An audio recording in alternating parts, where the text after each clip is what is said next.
Pura-pura cek saldo, 4 pria sikat uang ATM 100 juta rupiah. Perampokan terjadi di sebuah gerai ATM di Jalan Tanjung Datuk, Kecamatan 50, Kota Pekanbaru, Minggu 5 Maret 2023 pagi.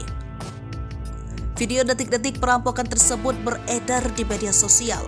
Sebelum penembakan itu, tampak 3 orang berada di depan gerai ATM. Mereka berpura-pura hendak mengecek saldo tabungan.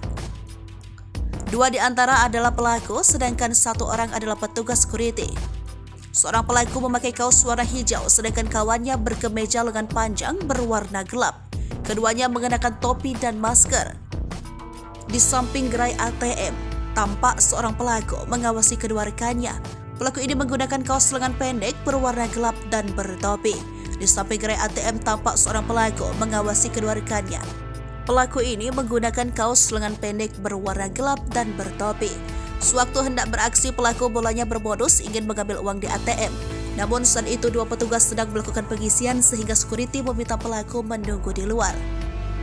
Beberapa detik kemudian pelaku berbaju hijau mengeluarkan dan menodongkan senjata api. Security berusaha mencegah dan merebutnya.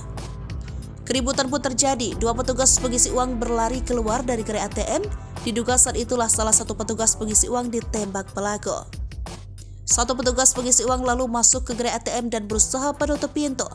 Namun dia diancam oleh pelaku berkemeja dan berbaju gelap.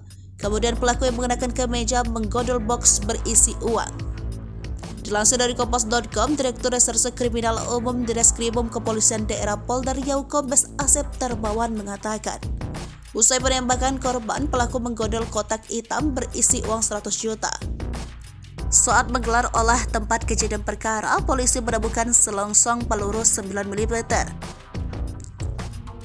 Direskrimum Polda Riau Kombes Asep Termawan menjelaskan, saat ini polisi masih menyelidiki kasus perampokan tersebut.